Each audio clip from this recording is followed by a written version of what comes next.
मंजिल उन्हीं को मिलती है जिनके सपनों में जान होती है। पंखों से कुछ नहीं होता, हौसलों में उड़ान होती है। क्या आप सपने देखते हैं? अगर आपका जवाब हाँ है तो आप अभी तक एक इंसान हैं, और अगर आपका जवाब ना है तो शायद आप एक रोबोट बन चुके हैं या बनने जा रहे हैं। सभी इंसान सपने देखते हैं, लेकिन 30-35 साल की उम्र तक आते आते ज्यादातर लोग परिस्थितियों के आगे हार मान लेते हैं और वो एक रोबोट की तरह परिस्थितियों के अनुसार चलते हैं। अगर आप चाहते हैं कि आप अपनी लाइफ में आगे बढ़ें, सफलता प्राप्त करें, अपने गोल को अचीव करें, आपके सपने सच हों, तो आपको सपने तो देखने ही पड़े। लॉ ऑफ अट्रैक्शन के अनुसार हमारे साथ वैसा ही होता है जैसा हम सोचते या मानते हैं, यानी कि हमारी सोच या विश्वास ही हमेशा हकीकत बनती है। लॉ ऑफ अट्रैक्शन एक यूनिवर्सल ट्रुथ है। जब हम किसी चीज को सच्चे दिल से चाहें तो एक अद्भुत अदृश्य प्राकृतिक शक्ति उस लक्ष्य को प्राप्त करने में हमारी मदद करने में लग जाती है। हमारी सारी समस्याएं दूर होने लगती हैं और सारे के सारे बंद दरवाजे अपने आप खुलने लगते हैं। लॉ ऑफ अट्रैक्शन हमें हमारे लक्ष्य और सपनों की तरफ खींचता है। आप जैसा सोचते हैं वैसा ही बनते चले जाते हैं। आप इस लॉ ऑफ अट्रैक्शन को माने या ना माने, लेकिन ये हमेशा आपका पीछा करता है और हमेशा आपकी लाइफ पर काम करता रहता है। आप कहीं भी जाएं, कुछ भी सोचें, कुछ भी करें, ये लॉ ऑफ अट्रैक्शन हमेशा आपसे जुड़ा रहता है। साइंटिफिकली ये प्रूव हो चुका है कि जब भी हम कुछ सोचते हैं तो हमारे दिमाग से कुछ तरंगे निकलती हैं। अगर आप अच्छा सोचते हैं तो आपके माइंड से पॉजिटिव रेज निकलती हैं, और अगर आप खराब सोचते हैं तो आपके माइंड से नेगेटिव रेज निकलती हैं। हमारे दिमाग से निकलने वाली ये तरंगे जैसा हम सोचते हैं वैसी ही चीजों को चुंबक की तरह अपनी तरफ खींचती हैं। लॉ ऑफ अट्रैक्शन के छोटे मोटे उदाहरण हम रोज जाने अनजाने में देखते हैं, लेकिन कभी गौर नहीं करते। याद कीजिए, आप काफी दिनों से अपने किसी नजदीकी रिश्तेदार से फोन पर बात करने की सोच रहे हैं, लेकिन किसी कारणवश कॉल नहीं लगा पा रहे हैं, और अचानक ही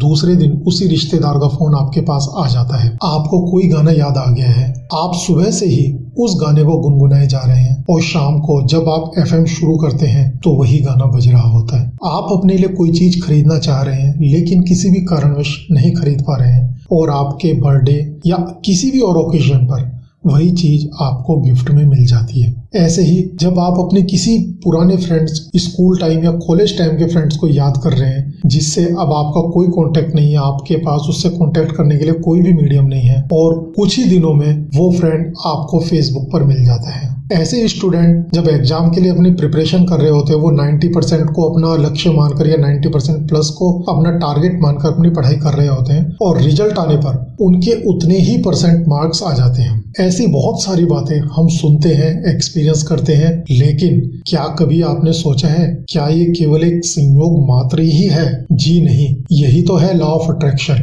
हमने खुश होकर एक्साइटमेंट के साथ उस चीज के बारे में हर पल सोचा, उसके मिलने की उम्मीद बनाए रखी, और कुछ ही दिनों में वो हमारे सामने आ गई। आप जैसा सोचते हैं वैसे ही आपके विचार हो जाते हैं, और यहाँ तक कि आपका व्यवहार भी वैसा ही हो जाता है। आपके विचार और व्यवहार से बनती है आपकी पर्सनैलिटी। तो देखिए, आपकी सोच ही आपको सब कुछ बनाती है। अब कई बार हम लोगों के मन में ये सवाल आता है कि क्या केवल सोचने मात्र से ही लॉ ऑफ अट्रैक्शन के जरिए हमेशा सफलता मिलती है? हमने जो भी चाहा हमें मिल जाता है? जी नहीं, ऐसा बिल्कुल भी नहीं है। लॉ ऑफ अट्रैक्शन सेठ चिल्लियों के लिए नहीं है। लॉ ऑफ अट्रैक्शन मुंगेरी लाल के हसीन सपनों के लॉजिक पर काम नहीं करता। आप खुद ही सोचिए, चुंबक लोहे के सिवाय किसी और को अट्रैक्ट कर सकती है क्या? क्या चुंबक तांबा, पीतल, रबड़, कांच आदि को अट्रैक्ट करती है?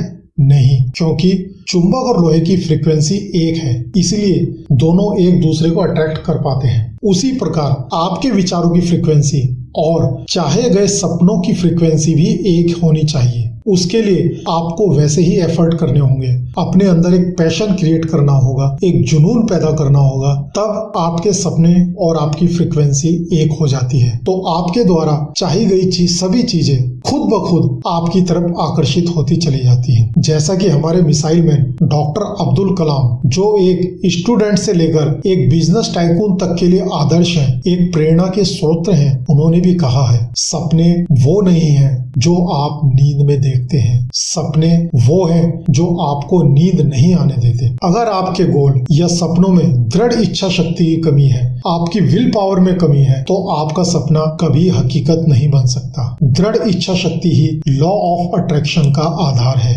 यह इच्छा शक्ति ही है जो आपको लक्ष्य से जोड़े रखती है और निरंतर प्रयास करने के लिए प्रेरित करती है। और जब आप अपने लक्ष्य को पाने के लिए कुछ भी करने को तैयार हो जाते हैं, तो पूरी कायनात आपके लक्ष्य को प्राप्त करने में आपकी मदद करती है। आइए अब मैं आपको लॉ ऑफ अट्रैक्शन के द्वारा अपने सपनों को सच करने का प्रोसेस बताता हूँ। इस प्रोसेस के 4 मेन स्टेप्स हैं। Step number 1, you must know what you want. आपका गोल क्रिस्टल क्लियर होना चाहिए। यदि आपका गोल क्लियर नहीं है तो यूनिवर्स की शक्तियाँ आपकी वो मांग पूरी नहीं कर पाएगी। यदि आपकी मांग आधी अधूरी और क्लियर नहीं है तो परिणाम भी मिले जुले आएंगे। सबसे पहले निश्चित कर लीजिए कि आप चाहते क्या है। यह विश्वास रखिए जो आप चाहेंगे वो आपको मिलेगा। आप कुछ भी कर सकते हैं, बस जरूरत है अपनी सोच को स्पष्ट रखने की। आपकी सोच का स्पष्ट और पॉजिटिव होना कितना जरूरी है ये आप नेक्स्ट स्टेप में अच्छी तरीके से समझेंगे और इसकी इम्पोर्टेंस को जानेंगे। स्टेप नंबर 2, यूनिवर्स को अपनी इच्छा बताएं। एक बात हमेशा याद रखिए, केवल और केवल वो सोचो जो चाहते हो, जो नहीं चाहते वो मत सोचो। फॉर एग्जाम्पल, जब आप किसी रेस्टोरेंट में खाना खाने जाते हैं तो वेटर से क्या कहते हैं? मुझे एक कढ़ाई पनीर, 2 गार्लिक नान, एक फ्राइड राइस, एक कर्ड, एक सैलेड नहीं चाहिए, या फिर मेरे लिए एक फ्रेश लाइम सोडा मत लाना। क्या आप ऐसे ऑर्डर देते हैं कि मुझे ये चीजें नहीं चाहिए, या ये बताते हैं कि आपको क्या क्या चाहिए? ऑफ कोर्स हर कोई यही कहता है कि उसे क्या चाहिए, ये नहीं कि उसे क्या नहीं चाहिए। नाउ सपोज अगर हम वेटर से कहते हैं कि क्या नहीं चाहिए, तो क्या वो हमारे मन की चीज लाकर हमें दे सकता है? क्या वो हमारे नहीं चाहिए से ये इंटरप्रेट कर सकता है कि हमें क्या चाहिए? वो बिल्कुल भी इंटरप्रेट नहीं कर पाएगा। और यही सेम बात हमारी लाइफ में भी लागू होती है। ये यूनिवर्स एक ऐसी अद्भुत जगह है जहां हमारी हर इच्छा पूरी हो सकती है, सिर्फ और सिर्फ हमारी सोच से। यूनिवर्स को ऑर्डर करना बहुत आसान है। यहाँ हमारा ऑर्डर हमारी सोच के थ्रू होता है। हम जो सोचते हैं उसे हमारा ऑर्डर मान लिया जाता है। और यदि हम ऑर्डर देने में वो गलती कर बैठते हैं जिसे हम रेस्टोरेंट में करने की सोच भी नहीं सकते, हम वो ऑर्डर नहीं करते जो हमें चाहिए, बल्कि वो करते हैं जो नहीं चाहिए। बस यहाँ अंतर इतना है, रेस्टोरेंट में वेटर समझ जाता था कि हमें क्या नहीं चाहिए तो वो हमें नहीं देता है, पर यूनिवर्स इतना विशाल और शक्तिमान है कि वो बिना दिए नहीं रहता। उसे कुछ ना कुछ तो आपको देना ही है। इसलिए यूनिवर्स नहीं को नहीं समझता। जब आप लगातार सोचते रहते हैं कि कहीं पैसे कम ना पड़ जाए, तो दरअसल यूनिवर्स को एक ऑर्डर दे रहे हैं जिसे वो इस तरीके से सुनता है, ये आदमी चाहता है कि इसके पास पैसे कम पड़ जाएं, और आपके जीवन में उसे हकीकत के रूप में ले आता है। आप पैसों की कमी भी महसूस करने लगते हैं। फ्रेंड्स, दरअसल हम इमेज के थ्रू सोचते हैं और यूनिवर्स ये मानकर चलता है कि जो इमेज हम देख रहे हैं या सोच रहे हैं वही हम अपनी लाइफ में चाहते हैं, और उसे वो हमारे लाइफ की रियलिटी बना देता है। तो जब आप पैसे कम ना पड़ जाए सोचते हैं, तो आपके दिमाग में पैसे कम होने की इमेज बनती है और इससे रिलेटेड फीलिंग्स अंदर पैदा होती हैं। ये सब चीजें इतनी तेजी से होती हैं कि मे बी आप इसे नोटिस ना कर पाए, पर हमारा ये विचार यूनिवर्स तुरंत कैच कर लेता है और उसी के हिसाब से हमारी हकीकत बनाने में जुट जाता है। तो आप ये समझ ही चुके हैं कि आपको पैसों की कमी वाली थॉट नहीं सोचनी चाहिए, क्योंकि ये तो वो चीज है जो आप नहीं चाहते हैं। आप तो इसका उल्टा चाहते हैं, मेरे पास खूब पैसे हों। तो फिर आप इसे सोचिए, इसे हकीकत मानकर चलिए, यूनिवर्स आपके जीवन में इसे सच कर देगा। दोस्तों, ये तो बड़ा आसान है, मुझे जो चाहिए मैं सोचूं and as per law of attraction universe मुझे वो सब कुछ दे देगा। पर प्रॉब्लम ये है कि जो चाहते हैं सिर्फ उसी के बारे में सोचना इतना आसान नहीं है। इंसानी दिमाग हर वक्त सोचता रहता है, इसे कंट्रोल करना बड़ा मुश्किल होता है। एक दिन में नॉर्मल आदमी के माइंड में 40 से 50 हजार तक थॉट्स क्रिएट होते हैं। शायद इसीलिए हमारे ऋषि मुनियों ने ध्यान लगाने की विधि बनाई होगी ताकि हमारी सोच की इनफाइनाइट पावर को खुद कंट्रोल कर सकें। पर क्या हम उस तरह से ध्यान लगा सकते हैं? जी नहीं। तो फिर हम क्या कर सकते हैं?